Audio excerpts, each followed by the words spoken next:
ल अब हाम्रो पाथिभारा माताको अब यात्रा चाहिँ पैदल यात्रा सुरु भएको छ। यहाँदेखि यस्तो छ, अब हिँड्नै सुरु भइसक्यो। तयारीमा छ, यहाँ तयारीमा छु। पुरै यस्तो छ, डमडुम भएको छ, पानी पर्ला जस्तो भएको छ, पानी परि पनि रहेको छ। उहाँहरू दर्शन गरेर आइसक्नु भयो। अब हाम्रो पालो पाथिभारा शक्ति दिनु होला। फाइनली गाइज हामी चाहिँ यहाँ आइपुगेको छ। आधा घन्टा उकालो चढेपछि बल्ल यहाँ आइपुगेको छ। बिस्तारै बिस्तारै चढ्दैथ्यौँ, हुस्सु हर लाएर उडेको छ, पुरै ढाकेको छ। ल पाथिभारा दर्शन गरेर आउनेहरूको नि बाक्लो बस्ती उहाँहरू आउँदै हुनुहुन्छ। हामी मासतिर जाँदैछौँ। उहाँहरू दर्शन गरेर आउनुभयो। हाम्रो पालो भर्खर आउँदैछ। एउटा हिँड्न नसकेर बोकाउने बेला भइसक्यो। डोको रोकौँ? डोको बोलाउँ? डोको बोलाउने बेला भइसक्यो हाम्रोलाई यहाँ हिँड्न नसकेर। अहिले यस्तो भएको छ। उहाँहरू हेर पुगेर आइसक्नु भयो। उहाँहरूलाई पनि हेरेर हिँडे अलि मजाले।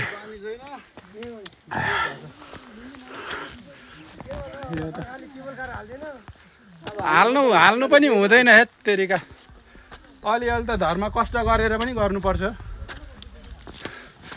हरार चढेर गएको त के धर्म भयो कि कसो? सोल्टी सही हो। हिँडाइले बाप गुवा फार्दैन के। पानी परेको बसै गर्दाले हामीले चिया चेस भइरहेछ हाम्रो चाहिँ होइन, ब्ल्याक टी। वाह, मरिच हालेको चिया होइन, दामी। पानी परिरहेछ होइन। अब के गर्ने त भन्दाखेरि चिया पिउँदै रेस्ट गर्दै गर्ने। अब धेरै छैन, कति 20 मिनट भयो। यसलाई अलिअलि गाह्रो भइरहेछ हिँड्नलाई। यता हुनुहुन्छ हाम्रो टन्नै सबैजना छौँ हामी, चिया पिउँदै होइन, चुस्की मार्दै। रेनकोट निकालौँ अब। भनेपछि 2 बजे हिँडेपछि मजाले पुगिन्छ। हस् त, प्रयास त जारी छ हाम्रो पनि होइन। मलाई कस्तो गीत गाउनु नि। काली ओरालीहरूमा भन्ज्याङती चौतारीहरूमा पाथिभारामा जहाँ जहाँ जान्छौ तिमी म पाइला पनि पछ्याइरहनेछु। जय पाथिभारा।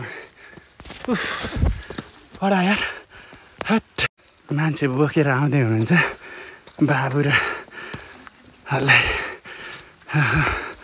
कता मन्दिरदेखिकै हो?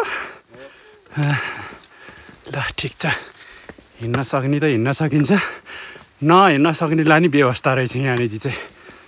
केही छैन, हामी हिँड्न सक्दैनौँ। कसरी जाने पाथिभारा भन्ने टेन्सनमा हुनुहुन्छ भने टेन्सन नगरिकन आउनु।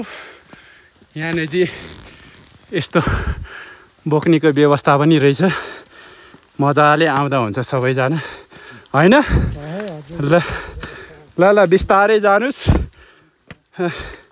आमालाई ल्याउनु भएको रहेछ बोकेर।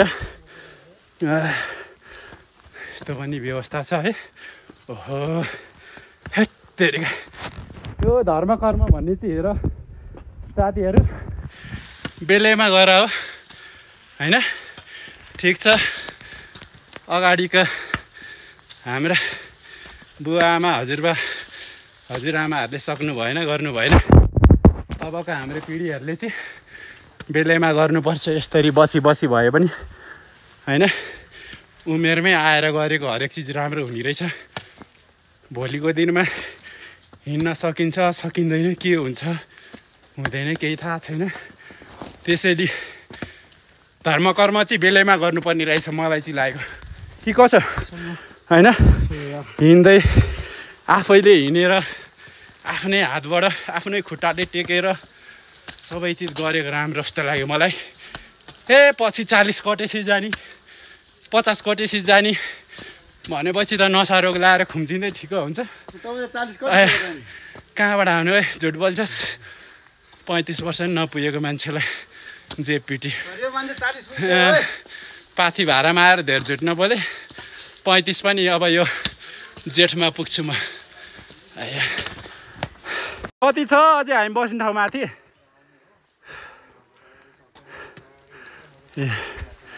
सबैजना आउनेको भिड, जानेको भिड पनि छ। हामी दुईजना चाहिँ अलिक अगाडि नै आयो होइन। जानेहरू यता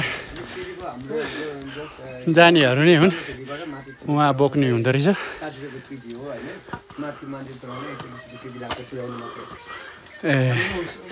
बोक्नु हुँदो रहेछ उहाँले चाहिँ। मान्छे 50 रुपियाँ केजी हो यहाँ चिनेको सामानलाई, माथि मन्दिर सामानलाई चाहिँ 100 रुपियाँ केजी, अप एन्ड डाउनलाई 200 रुपियाँ केजी लाग्छ।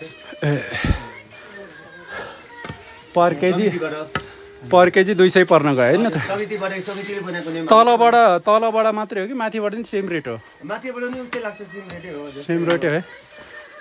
हाम्रो यसलाई बोक्नुपर्छ कि जस्तो लागिरहेछ। अरू त त्यस्तै हो होइन। अब यहाँ त हिँड्छ, भोलि चाहिँ खोइ सक्दैन कि भन्ने आफैले भनिरहेछ। हजुर त्यसले गर्दा पनि हुन्छ, गफ गर्दै जाँदाखेरि भएन भने होइन। के गर्नु, म त हिँड्छु सगरमाथा नि चढिदिन्छु म चाहिँ होइन। साथीहरू भनेछु भन्न त होइन, कन्फिडेन्स। हजुर ल उहाँहरूले बोक्नु हुँदो रहेछ होइन। ठिक छ, हामी सम्झिन्छौँ नि तपाईँलाई बोक्नु पर्ने भयो भने। तपाईँहरू यतै त हुनुहुन्छ होला होइन? ए हस्, नम्बर लिइराख्नु। नम्बर लि यो यसले भनिरहेछ कि उहाँले पनि पत्याएर हेरे, जसले पनि बढीलाई हेरेर जज गर्छ।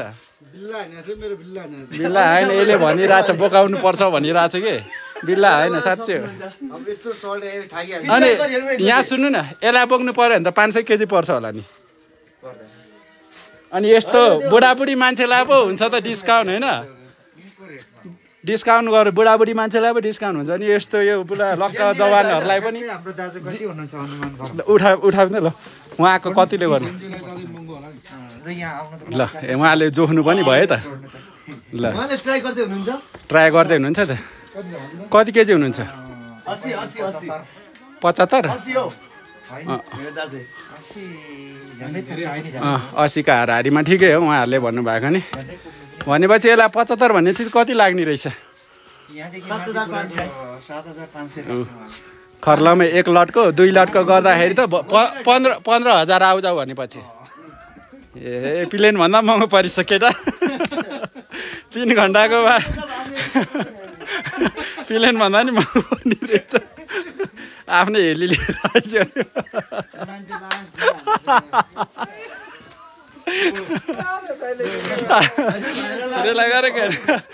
साथै होइन, छोटो मिठो कुराकानी भयो उहाँहरूसँग। एकदम त जोक गरे होइन होइन।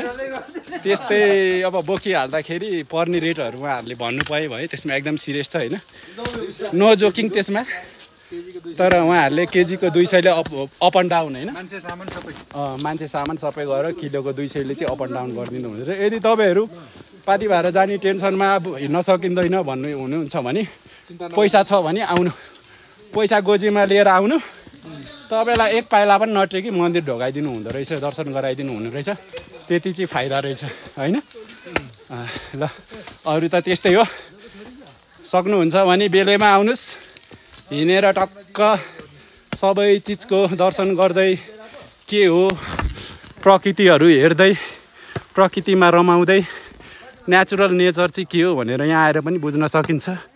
कति बुढी बच्चाहरू बुवा मुवाहरू पनि दाजु दिदीहरू पनि आउनुहुन्छ। उहाँहरूलाई देखेर पनि त्यत्तिकै हिँड्न चाहिँ मन लाग्दो रहेछ कि।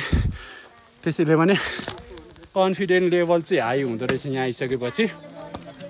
नसक्ने पनि आउँदा हुन्छ मजाले। ल जय पाथी भाडामा के जय। दर्शन गरेर आउनुभयो नि त, राम्रोसँग भयो दर्शन। ल हजुरहरूको मनोकामना छिट्टै पुरा होस्, हाम्रो पनि पुग्छ भन्ने आशा छ। ल उहाँ आमाहरू पनि दर्शन गरेर फर्किनु भयो, पाथी भाडा दर्शन गरेर होइन। ल राम्रोसँग आउनु भयो यहाँसम्म, राम्रोसँग जानु। कहाँदेखि आउनु भयो हजुरहरू? गाईघाटदेखि है? ए ल ल ल ल कष्ट गरे अनुसार आमाले बुझ्नुहुन्छ सबैको कष्ट पीडा। हामी चाहिँ सर्लाइदेखि राम्रो छ।